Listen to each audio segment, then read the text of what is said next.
ሰላም እንዴት ናችሁ? ተከታታዮችን ደህና ነኝ። ዛሬ ይዤላችሁ የመጣሁት ርዕስ ሁለት ነጥቦች ላይ ትኩረት ያደረገ ነው።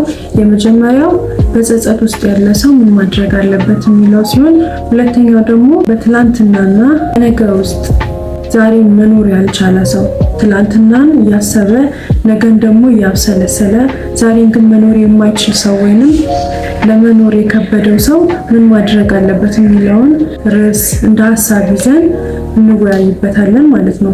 የመጀመሪያው ርዕሳችን የሚሆነው ጸጸት ውስጥ ያለ ሰው ምን ማድረግ አለበት፣ እንዴት ነው ከዛ ጸጸት ሊላቀቅ የሚችለው ወይንም ያን ጸጸት ወደ ጥሩ ነገር ሊወስደው የሚችለው እንዴት ነው የሚለውን ነገር እናወራለን። የመጀመሪያው ነጥብ ምንድን ነው? አክሴፕት ማድረግ ወይንም ያንን ጸጸት መቀበል፣ ከዛ ጸጸት ለማምለጥ መሞከር፣ ምክንያት መደርደር፣ ራሱን ለማሳመን መሞከር፣ እኔ አላጠፋውም፣ እኔ እንደዚህ ኃላፊነት የለብኝም ምናምን ብሎ ከዛ ጸጸት ለማምለጥ መሞከር ሳይሆን ያንን ጸጸት መቀበል፣ ከዛ ነገር አለማምለጥ እና ያንን ነገር በደንብ ፊል ማድረግ መቻል አለበት። ሁለተኛው ከጥፋቱ መማር አለበት። እንዴት ነው ከጥፋቱ የሚማረው? ጥያቄዎችን ራሱን መጠየቅ። ምንድነው በትክክል ያደረኩት ነገር? ምንድን ያጠፋው ነው? ማድረግ የነበረብኝ ነገር ምንድነው? ያላደረኩትስ ነገር ምንድነው? እንዴት ባረግ ነበር ጥሩ ላደርገው የምችለው? በሰዓቱ መረዳት ሲገባኝ ያልተረዳሁት ነገር ምንድነው የሚለውን ነገር ማወቅ መቻል አለበት። ሶስተኛው ማድረግ ያለበት ነገር ምንድነው? ለራሱ ይቅርታ ማድረግ። ለውጥ የሚፈልግ ሰው፣ ወደፊት መሄድ የሚፈልግ ሰው ለራሱ ይቅርታ ያደርጋል። ለራሱ ይቅርታ ያላደረገ ሰው ደግሞ ወደፊት አንድ ስቴፕ እንኳን መሄድ አይችልም። ራስን ይቅር ብሎ እኔ የዛኔ አጥፍቻለሁ፣ አሁን ላይ ግን ያ ሰው አይደለሁም ተቀይሬያለሁ የሚለውን ነገር አክሴፕት ማድረግ መቻል አለበት። ያ የሚጸጽተው ነገር ሌሎች ሰዎችን ኢንቮልቭ የሚያደርግ ከሆነ ይቅርታ መጠያየቅ በሁለቱም ሳይድ መዳን እንዲኖር ያደርጋል ማለት ነው። ሌሎችን ሰዎች ኢንቮልቭ የሚያደርግ ከሆነ ይቅርታ መጠያየቁ መልካም ነው። ሌላኛው ወይ ደግሞ ያንን ነገር እንደ ፊውል መጠቀም ወይንም ደግሞ እንደ ኢነርጂ መጠቀም። ይህንን ነገር አውቀዋለሁ፣ ኢቭን ፊል አድርጌዋለሁ። ስለዚህ እኔ ከዚህ ነገር ጋር ሌሎች ነገሮችን አነጻጽሬ የተሻለ ምርጫ መምረጥ የሚችል ሰው ሆኛለሁ የሚለውን ነገር አክሴፕት ማድረግ አንዱ ወይ ነው። The other option is we should stay at present. ወደ ኋላ እንድናየው አይደለም የሚያደርገን። እኛ ፓወር፣ እኛ ኢነርጂ፣ እኛ ማስተካከል የምንችለው ነገር ደግሞ ያለው ወደፊት ነው።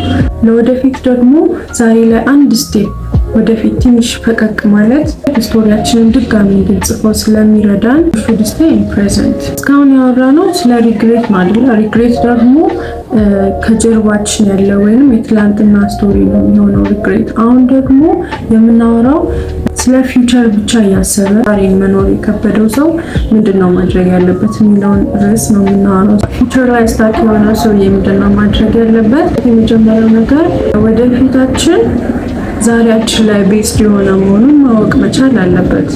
ስለ ወደፊት ማለም በጣም አሪፍ ነገር ነው፣ የሚደገፍ ነገር ነው።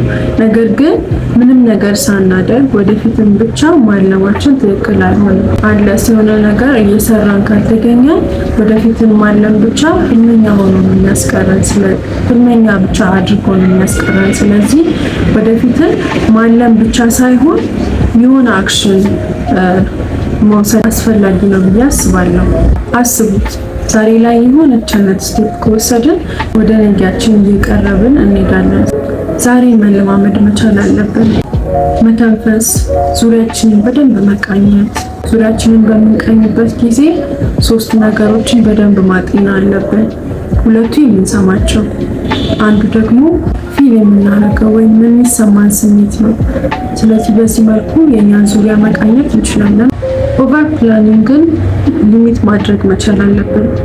በጣም የሆነ ማሲቭ የሆኑ ነገሮችን ፕላን በምናደርግበት ጊዜ ጭንቅላታችን ያ ነገር የሚከብድ ወይም ዲፊካልት ማድረግ የማይችል ይመስለውና ፍርሃት ይሰማዋል። ዴን ያን ነገር ከማድረግ ይቆጠባል። በሌሎች ነገሮች እኛን ቢዚ በማድረግ ያንን ስራ ወደ አለማድረግ ሊያደርሰን ይችላል። ምንድነው ማድረግ ያለብን? መበታተን ወይንም ትንንሽ የሆኑ ቤዚክ ወደ ሆኑ ታስኮች መቀየር መቻል አለብን። የዛንም ታስክ ደግሞ ፕሮግረስ መመልከት፣ መቃኘት፣ እንዴት እየሄደ ነው፣ ጥሩ እየሰራው ነው ወይ የሚለውን ነገር ማየት መቻል። ፕሮግረሳችን ላይ ፎከስ ማድረግ አለብን። ፐርፌክሽን ማየት የለብንም። ፐርፌክሽን የሚገኘው በየቀኑ በምናረጋቸው በየቀኑ በምንደጋግማቸው ነገሮች ላይ ቤዝድ ነው። ስለዚህ ፕሮግረስ ነው ፐርፌክሽንን የሚያመጣው። ፐርፌክሽን በፕሮግረስ ውስጥ የሚገኝ ነገር ነው።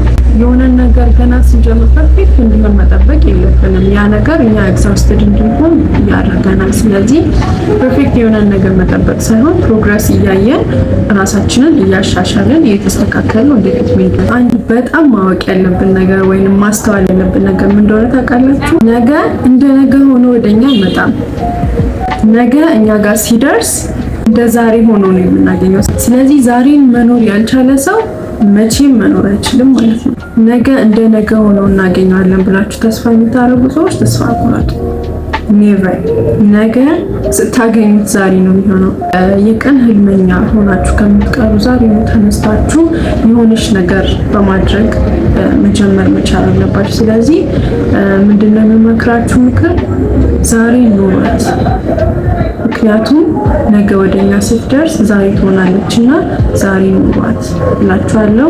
ዛሬ ያመጣሁላችሁ ርዕስ ይህንን ይመስል ነበር። እስካሁን አብራችሁን ስለቆያችሁ አመሰግናለሁ። ይሄ ቻናል የሚጠቅም ሆኖ ካገኛችሁት ሰብስክራይብ ያደረጋችሁ የቻናል ሜምበር ብትሆኑ ደስ ይለኛል፣ እኔም ይጠቅመኛል። ሌላ ቀን በሌላ ቪዲዮ እስከምንገናኝ ድረስ ቸር ሰንብቱ። ወዳችኋለሁ። ቻው